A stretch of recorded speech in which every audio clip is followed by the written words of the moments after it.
Then you married again when you were 61, I think, right? Yeah. To actor Richard Lawson, and divorced after almost 10 years. And our friend Tyler Perry, in the book you talk about, told you something. What was that? He told you about that? He just told me that I told him what happened, and he loves Richard also. And he was like, I'm very sad to hear that. And I said, but, you know, this marriage is not bringing out the best in me. And I have finally found my worth, and I know that I deserve to be happy. I know I deserve to be, for somebody to be happy when they see me and to celebrate me, and it's not doing it for me. It's bringing out the worst in me. Some stories in the music industry never fully disappear. They just sit quietly in the background until somebody says one small thing that cracks the whole narrative open again. And that's exactly what seems to be happening right now around Tina Knowles, Mathew Knowles, and even actor Richard Lawson. Because a conversation that was supposed to be harmless suddenly turned into a debate about who really built the Beyoncé empire, and whether Tina's role behind the scenes was as supportive as fans believe, or something far more complicated. But before we go any further, make sure you like the video and subscribe to the channel, because these kinds of industry stories almost never get the full breakdown anywhere else. You've earned your flowers, and I've said the same thing to Tina Knowles.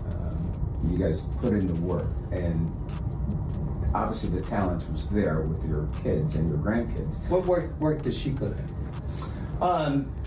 In the hair, clothing, yeah, you're absolutely right. And the styling, the styling, the imaging. You're right.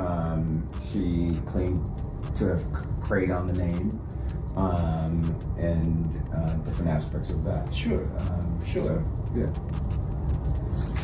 it's a joint effort.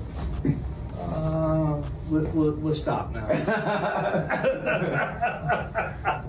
Now here's where things start getting messy. Recently, Mathew Knowles has been making the rounds doing interviews, and during one of those conversations, he ended up addressing Tina's role in the creation of Destiny's Child and Beyoncé's career. On the surface, it didn't sound explosive, but one particular moment quickly went viral. When the interviewer praised both parents for building the foundation of their children's success, Mathew responded with what sounded like a simple question. What work did she put in? The internet immediately interpreted that as Mathew downplaying Tina's contribution, and once the clip started spreading online, people were furious. Fans quickly jumped in to defend Tina, reminding everyone that she wasn't just a supportive mother watching from the sidelines. She was running the hair salon that supported the family. When Mathew left his corporate job, she was designing the outfits Destiny's Child wore when nobody else would style them, and many fans believe she helped shape the image that eventually turned Beyoncé into a global icon. In other words, to a lot of people, Tina wasn't just part of the story, she was one of the architects of the whole empire.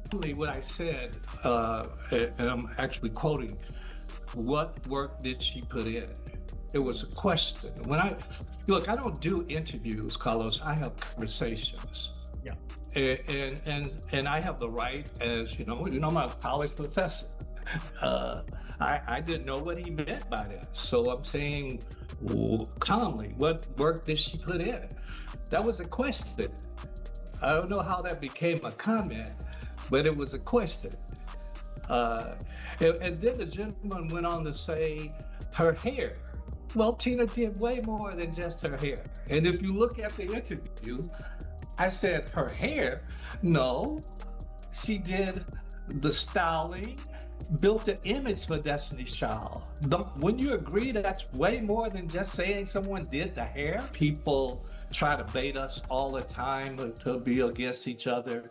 There was a complete misrepresentation here, and I'm evaluating all legal remedies at this time. But Mathew didn't seem happy about how the moment was being interpreted. Soon after the clip circulated, he tried to clarify what he meant. According to him, he wasn't making a statement, he was asking a question during a conversation. He insisted he never intended to disrespect Tina, and even suggested that the moment had been misrepresented. He explained that during the interview, he actually acknowledged her work with the styling, the image building, and the branding of Destiny's Child. But by that point, the internet had already made made up its mind, and the backlash had started. And if you know anything about how these situations usually play out online, once the narrative catches fire, it's almost impossible to slow it down. Then Tina herself stepped in, but she didn't address Mathew directly in a dramatic rant or an emotional interview. Instead, she did something much more subtle. She posted a video highlighting her contributions to Destiny's Child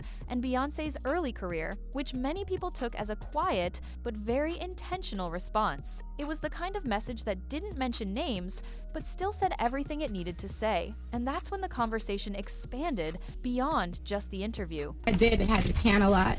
Tan a lot? Because they wanted Beyoncé to be the lightest one? I mean, Michelle, I, and Kelly tanned sometimes, so. Wow. And Beyoncé wouldn't tan? Not unless we were at a beach. I envisioned the type of man I wanted. I prayed for the type of man I wanted, and I got pretty much that. Is he perfect? Absolutely not. But, you know, he has a lot of the qualities. He has a lot of the qualities that that I love, and we're having a really good time, and I'm enjoying life. So there is hope, women.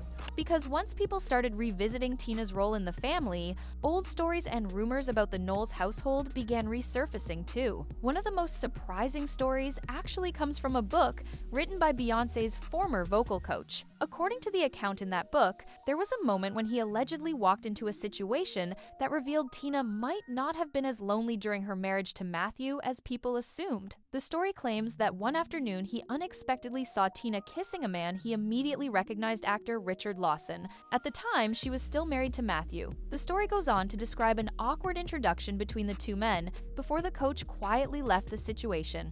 Now, of course, stories like this are always controversial, and many people question whether they're completely accurate. But what made the story even more interesting years later is that Tina eventually did marry Richard Lawson in 2015. Their marriage lasted nearly a decade before the two eventually divorced. And according to Tina, the relationship ultimately ended because she realized the marriage wasn't bringing out the best version of herself.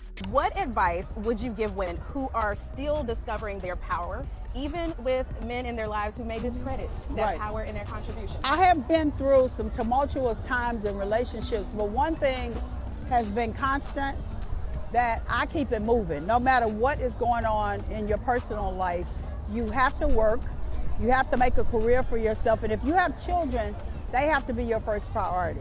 So you just keep it moving, you keep doing you, and you know, and everything will be fine. The good thing is that Richard is not a grudge holder. He's not, you know, he won't hold a grudge. I love that about him more than anything else. He probably holds a grudge. He probably does hold a grudge. I don't. But you never see it. So he can be so mad at you, and then he'll come and say, you want me to bring you something to eat?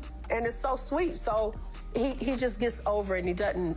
In interviews promoting her book, Tina explained that she reached a point where she understood her worth and knew she deserved happiness. She even said that the relationship had started to bring out the worst in her. But she also spoke kindly about Richard, describing him as someone who doesn't hold grudges and who could still be thoughtful even after disagreements. It sounded like a peaceful ending to the relationship, at least publicly. But once people began connecting all these stories together, the internet started asking deeper questions about the dynamics inside the Knowles family. Some critics claim Tina was extremely protective of Beyoncé's image from the very beginning, sometimes to the point where it created tension with others around them. For example, there have long been rumors that Destiny's Child was structured in a way that allowed Beyoncé to stand out more clearly than the other members. Some fans have pointed to things like wardrobe choices, hair color, and styling decisions as subtle ways Beyoncé was visually positioned as the group's centerpiece. Critics have also revisited old interviews where tanning and styling choices for the group were discussed, which some interpreted as part of a larger strategy to highlight Beyoncé's look. Whether that was intentional or simply a creative decision has always been debated, but the conversation never really disappeared. And those conversations didn't just stay within the group dynamic either. Some observers believe the focus on Beyoncé's career may have affected family relationships too, particularly when it comes to Solange. Over the years, fans have occasionally speculated about tension between the sisters, pointing to moments like the infamous elevator incident involving Jay-Z as evidence that deeper family issues may exist behind the scenes. Beyoncé was 7 and her dance teacher put her in a talent show with bigger kids, like all the way up to high school. And I was like, that's not fair because she's only 7. And she went in and she was shy. And I mean, she got on that stage and commanded the stage. And my husband and I were like, who is that? You know, because the confidence came and the joy, I could see it. And so she felt so confident. She said, well, I just want to get my trophy. I'm hungry and I want to go home. And I'm like, you don't know if you won. Like, sit down and chill. But it was something that happened on that stage that I had never seen before. So I felt very confident. Again, most of these discussions are speculation rather than confirmed facts, but the fact that they keep resurfacing shows just how fascinated people remain with the inner workings of the Knowles family. Meanwhile, another layer of discussion has emerged around how powerful Beyoncé's brand has become and how closely Tina's public identity is tied to that success. Some critics argue that Tina benefited greatly from being associated with Beyoncé's fame, while others say her early work and sacrifices helped make that fame possible in the first place. The truth likely sits somewhere in the middle, but the debate itself has become part of the broader narrative surrounding the family. And now with Mathew speaking publicly again, and Tina responding in her own subtle way, the story has resurfaced for a whole new generation of fans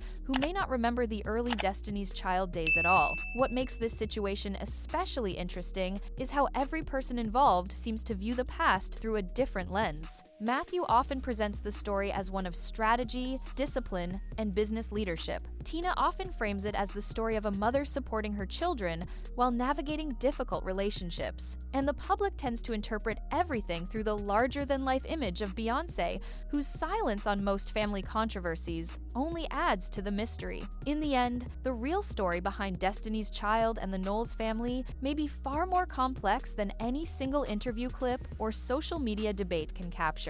But moments like this remind people that even the most polished celebrity empires are built on complicated relationships, sacrifices, and sometimes unresolved tensions. And when someone accidentally opens the door to that history, even with a single question in an interview, the internet is always ready to revisit the entire story all over again.